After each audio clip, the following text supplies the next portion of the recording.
से हम लोग क्लास 12 ज्योग्राफी जो कि आज यानी कि 2 दिसंबर को जो आप सभी का वीकली टेस्ट एग्जाम है उसके मोस्ट वीवीआई क्वेश्चन को डिस्कस करेंगे और ये सब क्वेश्चन आपका आज के टेस्ट एग्जाम में डायरेक्ट देखने को मिलेगा। तो वीडियो पे आप लोग अंत तक बने रहें और इस चैनल पे पहली बार आए तो चैनल को सब्सक्राइब अवश्य कर लें, क्योंकि इस चैनल के माध्यम से आपका जो न्यू पैटर्न के अनुसार आप सबको कोई बोर्ड एग्जाम होगी उसकी तैयारी आपको बहुत ही बेहतरीन तरीके से करवाई जाएगी, जिसकी शुरुआत आपका संडे से की जा रही है। तो चैनल पे आप लोग नए हैं तो चैनल को सब्सक्राइब अवश्य कीजिएगा और इस वीडियो को जितना हो सके दोस्तों में शेयर जरूर कीजिएगा। तो चलिए शुरू करते हैं और एक एक करके सारे क्वेश्चन को देख लेते हैं। तो देखिए बच्चों, पहला क्वेश्चन आपका क्या है कि निम्नलिखित में से जल किस प्रकार का संसाधन है। तो जल आपका एक सक्रिय संसाधन है। ऑप्शन नंबर डी इसका करेक्ट आंसर होगा, सक्रिय संसाधन। देखिए, जब मैं आपको चैप्टर वाइज एमसीक्यू क्वेश्चन करवा रहा था वहां पे भी ये क्वेश्चन को मैंने आपको करवाया था और बताया था कि जल आपका किस प्रकार से एक सक्रिय संसाधन है। यहाँ पे थोड़ा सा शॉर्ट में एक्सप्लेन कर देता हूँ कि देखिए, मान के चलिए एक आपका क्या है, समुद्र है। समुद्र में क्या होता है, बहुत सारा जल होता है। तो ये जल जो होता है ये आपका सूर्य की रोशनी की वजह से क्या होता है, थोड़ा सा गर्म होता है और ये वाष्प के रूप में क्या होता है, ये ऊपर उठता है। और ये जो वाष्प के रूप में ऊपर उठता है ये थोड़ा सा आपका मैदानी क्षेत्रों में आता है और ये आपका बादल का रूप ले लेता है। और ये बादल जब आपका ठंडा होता है तो क्या होता है, ये वर्षा के रूप में नीचे गिर जाता है। और जो वर्षा का जल होता है ये क्या होता है, किसी न किसी रूप से आपका नदी में चला जाता है। और क्या होता है, आपका जो नदी है ये बड़ी नदी से मिलते हैं और प्रत्येक बड़ा नदी आपका क्या होता है, समुद्र से में जाकर के मिलता है। तो देखिए, समुद्र का पानी आपका वाष्प बन करके ऊपर उठा, फिर बादल बना, फिर बादल से आपका वर्षा होकर के नीचे गिरा और फिर ये नदी में जाकर के फिर से समुद्र में जाकर के मिल गया। तो इससे क्या हो रहा है, एक प्रकार से ये आपका चक्र चल रहा है, ठीक है। और इसी प्रकार से आपका जलीय चक्र चलता है। तो इस वजह से क्या कहते हैं, जल को आपका सक्रिय संसाधन कहते हैं। क्लियर है बच्चों? चलिए, ऑप्शन नंबर डी इसका करेक्ट आंसर होगा सक्रिय संसाधन। जितना भी क्वेश्चन आपको पढ़ना है सारा एक्सप्लेन के साथ पढ़िए, कॉन्सेप्ट के साथ पढ़िए, ताकि भविष्य में भी अगर ऐसा क्वेश्चन आप लोग कंपटीशन की तैयारी करते हैं वहां पे अगर ऐसा क्वेश्चन देखने को मिले तो आप लोग वहां पे मिस्टेक ना करें। अब तो बोर्ड एग्जाम में भी आए तो वहां पे भी आप लोग मिस्टेक ना करें। चलिए, अगला क्वेश्चन देखिए आपका क्या है कि निम्नलिखित में से कौन भारत के जल संसाधन से जुड़ी समस्या है। तो भारत में जो जल के संसाधन से जुड़ी समस्या है ये बहुत सारी समस्या है, जैसे आपका वितरण की समस्या हो, किस प्रकार से जल को वितरण किया जाए, ठीक है, आम लोगों तक किस प्रकार से जल को पहुंचाया जाए, ठीक है, ये उपलब्धता भी है, ये इसका संरक्षण भी है कि किस प्रकार से जल का संरक्षण किया जाए, क्योंकि जो आपका भौम जल स्तर है ये आपका बहुत ही नीचे जा रहा है। तो ये सभी आपका जल संरक्षण से जुड़ी समस्या है। ऑप्शन नंबर डी इसका करेक्ट आंसर होगा इनमें से सभी। उसके बाद देखिए, अगला क्वेश्चन आपका क्या है कि निम्नलिखित में सर्वाधिक प्रदूषित नदी कौन सी है। तो इनमें से कौन सा नदी सबसे ज्यादा प्रदूषित है, तो ये आपका यमुना नदी है। ऑप्शन नंबर डी इसका करेक्ट आंसर होगा यमुना नदी। जो दिल्ली वाले लोग हैं ये काफी ज्यादा यमुना नदी को प्रदूषित कर दिए हैं और ये सबसे ज्यादा प्रदूषित नदी है। ऑप्शन नंबर डी इसका करेक्ट आंसर होगा यमुना। उसके बाद देखिए, अगला क्वेश्चन आपका क्या है कि निम्नलिखित दक्षिण भारतीय राज्यों में से किस राज्य में भौम जल उपयोग प्रतिशत में इसके कुल भौम जल संभाव्य से ज्यादा है। तो ये कौन से राज्य है, तो ये आपका तमिलनाडु में होता है। ऑप्शन नंबर ए इसका करेक्ट आंसर होगा तमिलनाडु। उसके बाद देखिए, अगला क्वेश्चन आपका क्या है कि नीरू मीरू संबंधित है। तो पहले ये समझिए कि नीरू मीरू क्या है। तो देखिए, नीरू मीरू आपका एक कार्यक्रम है, इसे योजना भी कर सकते हैं और ये आपका जल संरक्षण से संबंधित योजना है जो कि आपका एपी यानी कि आंध्र प्रदेश में चलाया जा रहा है। और जिसका मतलब क्या होता है, तो जल और आप होता है। ऑप्शन नंबर सी इसका करेक्ट आंसर होगा जल और आप। तो इससे रिलेटेड क्वेश्चन भी आप लोग याद रखिएगा, ये किससे संबंधित योजना है, तो ये आपका जल संरक्षण से संबंधित योजना है जो कि आपका आंध्र प्रदेश में चलाया जा रहा है। जिसका मतलब क्या होता है, तो जल और आप होता है, ठीक है। ऑप्शन नंबर सी इसका करेक्ट आंसर होगा जल और आप। उसके बाद देखिए, अगला क्वेश्चन आपका क्या है कि भारत की सबसे लंबी नदी कौन सी है। तो भारत की सबसे लंबी नदी आपका ये गंगा नदी है। ऑप्शन नंबर ये इसका करेक्ट आंसर होगा गंगा नदी। और इसकी लंबाई कितनी है, तो इसे भी आप लोग याद रख सकते हैं, गंगा नदी की लंबाई आपका 2510 किलोमीटर है। अगला क्वेश्चन देखिए आपका क्या है कि तालाबों द्वारा सबसे अधिक सिंचित क्षेत्र किस राज्य में है, यानी कि किस राज्य में आपका तालाबों के द्वारा सबसे ज्यादा सिंचाई की जाती है। तो किस राज्य में, तो ये आपका तमिलनाडु में। ऑप्शन नंबर सी इसका करेक्ट आंसर होगा तमिलनाडु। अगला क्वेश्चन देखिए आपका क्या है कि भाखड़ा बांध किस नदी पर बनाया गया है। तो भाखड़ा बांध आपका सतलज नदी पर बनाया गया है। ऑप्शन नंबर बी इसका करेक्ट आंसर होगा सतलज नदी। और ये भाखड़ा बांध कौन से राज्य में बनाया गया है, तो इसे भी आप लोग याद रख सकते हैं, ये आपका पंजाब में बनाया गया है। और कौन सी नदी पर, तो सतलज नदी पर।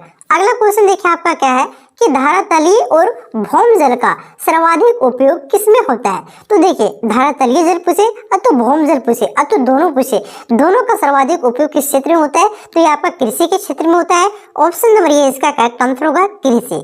अगला क्वेश्चन देखिए क्या है कि निम्न में से कौन सा एक लो एस का प्रकार नहीं है। तो देखिए, लो एस के बहुत सारे प्रकार होते हैं, जैसे हेमेटाइट होते हैं, लिमोनाइट होते हैं, मैग्नेटाइट होते हैं, ये सब आपका लो एस के प्रकार है। एंथ्रेसाइट आपका लो एस के प्रकार नहीं है, ये आपका कोयला के प्रकार है और ये कोयला का सबसे बढ़िया किस्म होता है एंथ्रेसाइट, ठीक है। तो हेमेटाइट, लिमोनाइट और मैग्नेटाइट ये तीनों आपका लो एस का प्रकार है और ये आपका एंथ्रेसाइट आपका लो एस का प्रकार नहीं है, ये कोयला का प्रकार है, ठीक है। और वही पूछा था कि यहाँ का लो एस का प्रकार नहीं है तो एंथ्रेसाइट नहीं है। ऑप्शन नंबर ये इसका करेक्ट आंसर होगा, एंथ्रेसाइट। अगला क्वेश्चन देखिए आपका क्या है कि निम्नलिखित में से कौन सा ऊर्जा का अनवीकरणीय स्रोत है। तो ऊर्जा के अनवीकरणीय स्रोत आपका कौन से हो जाएंगे। तो ये आपका ताप ऊर्जा है, ये ऊर्जा के अनवीकरणीय स्रोत है। ऑप्शन नंबर 20 का करेक्ट आंसर होगा, ताप ऊर्जा। अगला क्वेश्चन देखिए आपका क्या है कि निम्न में से कौन लो एस का है। तो देखिए, लो एस का आपका कैसा क्या हो जाएगा, ये आपका हेमेटाइट हो जाएगा, ठीक है। हेमेटाइट भी हो जाएगा और आपका मैग्नेटाइट भी हो जाएगा आपका लो एस। तो ये दोनों होना चाहिए। आप लोग देख लीजिएगा आपके क्वेश्चन में क्या ऑप्शन रहता है, ठीक है। हेमेटाइट भी लो एस का प्रकार का, मैग्नेटाइट भी है, ये आपका बिटुमिनस आपका कोयला का प्रकार है, ठीक है। तो याद रखिएगा, हेमेटाइट और मैग्नेटाइट ये दोनों इसका करेक्ट आंसर होगा, हेमेटाइट और मैग्नेटाइट। अगला क्वेश्चन देखिए आपका क्या है कि निम्नलिखित में से कौन सा खनिज भूरा हीरा के नाम से जाना जाता है। तो भूरा हीरा आपका किसे कहते हैं। तो लिग्नाइट को आपको भूरा हीरा कहते हैं और ये आपको भूरा हीरा के नाम से जाना जाता है। ऑप्शन नंबर सी इसका करेक्ट आंसर होगा, लिग्नाइट। अगला क्वेश्चन देखिए क्या है कि कौन सा राज्य गोंडवाना कोयला के लिए प्रसिद्ध है। तो गोंडवाना कोयला के लिए हमारा जो प्यारा झारखंड है, जो खनिज संपदा से भरपूर है, लेकिन यहाँ पे रोजगार की कमी है, तो यही आपका जो झारखंड राज्य है ये आपका क्या है, ये गोंडवाना कोयला के लिए प्रसिद्ध है। ऑप्शन नंबर 20 का करेक्ट आंसर होगा। अगला क्वेश्चन देखिए कि गोवा किस खनिज के लिए प्रसिद्ध है। तो गोवा आपका लो एस के लिए प्रसिद्ध है। ऑप्शन नंबर सी इसका करेक्ट आंसर होगा, लो एस। अगला क्वेश्चन देखिए आपका क्या है कि सिंगरेनी किस चीज के लिए प्रसिद्ध है। तो सिंगरेनी आपका कोयला के खदान के लिए प्रसिद्ध है और ये सिंगरेनी कोयला का खदान आपका तेलंगाना में है, ध्यान रखिएगा। अगला क्वेश्चन देखिए आपका क्या है कि निम्नलिखित में से कौन सा ऊर्जा का अनवीकरणीय स्रोत है। तो ऊर्जा के अनवीकरणीय स्रोत में आपका क्या आ जाएगा, तो ये आपका ताप ऊर्जा आ जाएगा। क्वेश्चन रिपीट हो रहा है तो याद रखिएगा, नवीकरणीय पूछे तब सौर ऊर्जा, पवन ऊर्जा और जल ऊर्जा तीनों हो जाएगा। अगर पूछे अनवीकरणीय स्रोत तो आपका ताप ऊर्जा हो जाएगा और यहाँ पे पूछा है अनवीकरणीय स्रोत, इस वजह से इसका करेक्ट आंसर होगा ताप ऊर्जा, ठीक है। नवीकरणीय स्रोत में आपका ताप ऊर्जा आ जाएगा। अगला क्वेश्चन देखिए क्या है, निम्नलिखित में से किस स्थान पहले परमाणु पर, परमाणु यहाँ पे भट्टी होगा तो परमाणु ऊर्जा स्टेशन होगा, ठीक है। यहाँ पे क्वेश्चन क्या होना चाहिए कि निम्नलिखित में से किस स्थान में भारत का पहले परमाणु ऊर्जा स्टेशन स्थापित किया गया था। तो कौन से स्थान में, तो ये आपका स्टार्ट किया गया था तारापुर में, और तारापुर कहाँ है तो महाराष्ट्र में है, ठीक है। तो तारापुर में आपका भारत का पहले परमाणु ऊर्जा स्टेशन स्थापित किया गया था। ऑप्शन नंबर 20 का करेक्ट आंसर होगा। अगला क्वेश्चन है कि योजना आयोग का गठन कब हुआ था। तो योजना आयोग का गठन आपका 1950 में हुआ था। तो इस क्वेश्चन का जो करेक्ट आंसर हो जाएगा आपका ऑप्शन नंबर सी हो जाएगा, 1950 ईस्वी। और योजना आयोग का अध्यक्ष कौन होता था, तो याद रखिएगा योजना आयोग का अध्यक्ष आपका प्रधानमंत्री होता था और यही योजना आयोग का नाम बदल करके आपका 2015 में क्या कर दिया गया है, तो याद रखिएगा नीति आयोग, ठीक है। नीति आयोग और योजना आयोग दोनों आपका एक ही है। योजना आयोग का गठन आपका 1950 में किया गया था, जिसका 2015 में नाम बदल करके नीति आयोग कर दिया गया और इसका अध्यक्ष कौन होता है, तो प्रधानमंत्री होता है, ध्यान रखिएगा। अब देखिए यहाँ पे सब्जेक्टिव क्वेश्चन है कि सिंचाई से क्या तात्पर्य है। तो देखिए, पौधों की वृद्धि के लिए मृदा में आवश्यक नमी संभरण हेतु कृत्रिम रूप से पानी देने की क्रिया को क्या कहते हैं, तो इसे सिंचाई कहते हैं।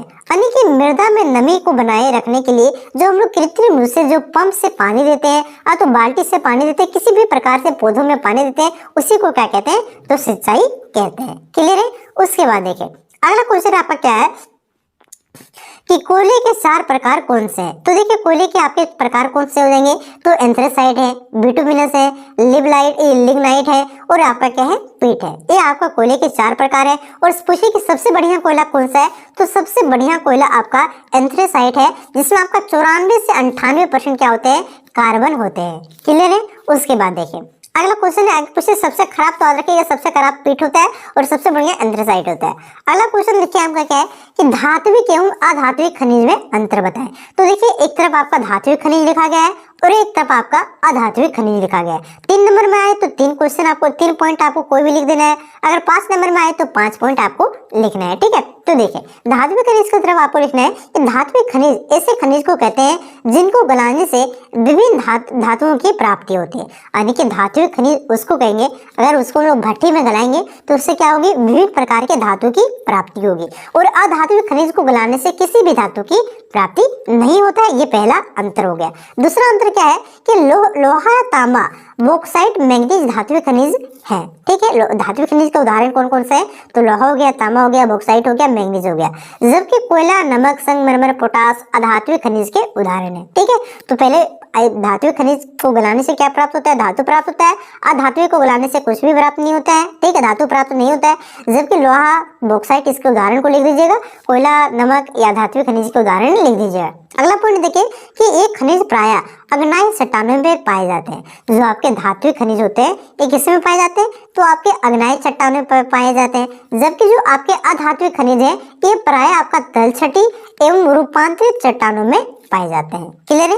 अगला पॉइंट देखिए कि इन्हें दोबारा पिघला करके भी प्रयोग किया जा सकता है। यानी कि जो आपका धात्विक खनिज है जैसे आपका लोहा हो गया, लोहा को कितना बार भी हम लोग पिघला करके इसका प्रयोग कर सकते हैं। जबकि जो अधात्विक खनिज होता है इसे हम लोग क्या कर सकते हैं, इसे पिघला करके प्रयोग नहीं कर सकते। ये चौथा अंतर हो गया। पांचवा अंतर है कि इसे पीटकर पत्र बनाया जा सकता है। यानी कि इसे पीट करके क्या कर सकते हैं, एक पतली चादर के रूप में प्रयोग कर सकते हैं। जब चादर ओढ़ने वाला चादर नहीं भैया, इसको सीट जो आप लोग नहीं देखते चदरा बना सकते हैं। जबकि अधात्विक खनिज होता है आपका पत्थर नहीं बनाया जा सकता, यानी कि चदरा इसका नहीं बनाया जा सकता है। क्लियर है। उसके बाद देखिए हम सोचे कि यहाँ पत्थर का मतलब जो आप लोग चादर मत समझ लेना, ना ही पतरी समझ लेना, ठीक है, चदरा समझना। चलिए अगला क्वेश्चन देखिए क्या है कि नवीकरणीय ऊर्जा और अनवीकरणीय ऊर्जा को परिभाषित करें। तो देखिए सबसे पहले लिखना है कि समयता के आधार पर संसाधनों अथवा ऊर्जा को निम्नलिखित 2 भागों में बांटा गया है। पहला क्या है, नवीकरणीय संसाधन, अथवा संसाधन की जगह पर आप लोग ऊर्जा भी लिख सकते हैं, दोनों एक है, ठीक है। तो ऐसे संसाधन या तो ऐसी ऊर्जा लिखिएगा जिनका उपयोग बार बार किया जाता है तथा जिनकी पूर्ति प्राकृतिक द्वारा पुनः कर दी जाती है, नवीकरणीय संसाधन कहलाते हैं। जैसे सौर ऊर्जा, पवन ऊर्जा आदि, ये सब क्या है आपका जल ऊर्जा भी लिख सकते हैं, क्या है, नवीकरणीय ऊर्जा के स्रोत हैं। अनवीकरणीय तो गैर नवीकरणीय ऊर्जा के स्रोत कौन से हो जाएंगे, तो देखिए ऐसे संसाधन अथवा ऐसी ऊर्जा जिनका उपयोग सिर्फ एक बार किया जाता है तथा जिनकी समाप्ति पर प्राकृतिक द्वारा पूर्ति संभव नहीं है, गैर नवीकरणीय संसाधन कहलाते हैं। जैसे कोयला का एक ही बार उपयोग कर सकते हैं और इसका देखिए कोयला को तुरंत प्राकृतिक के द्वारा प्राप्त नहीं हो सकता है, ये बहुत टाइम लगता है, ठीक है। पेट्रोलियम भी उसी प्रकार से है। तो ये हो गया आपका नवीकरणीय और आपका अनवीकरणीय ऊर्जा, ठीक है। क्लियर है। तो यहाँ पे सब्जेक्टिव और ऑब्जेक्टिव दोनों क्वेश्चन मैंने आप सभी को करवा दिया। अगर आपको वीडियो अच्छा लगा हो तो वीडियो को लाइक करेंगे, इस वीडियो को दोस्तों में ज्यादा से ज्यादा शेयर करेंगे और चैनल पे पहली बार आए तो चैनल सब्सक्राइब अवश्य कीजिएगा। और हाँ, क्लास 12 के लिए व्हाट्सएप ग्रुप बनाया गया है, उस पर आप लोग जरूर जुड़िएगा, ठीक है। तो चलिए मिलते हैं नेक्स्ट वीडियो में, तब तक के लिए जय हिंद, जय भारत, जय झारखंड।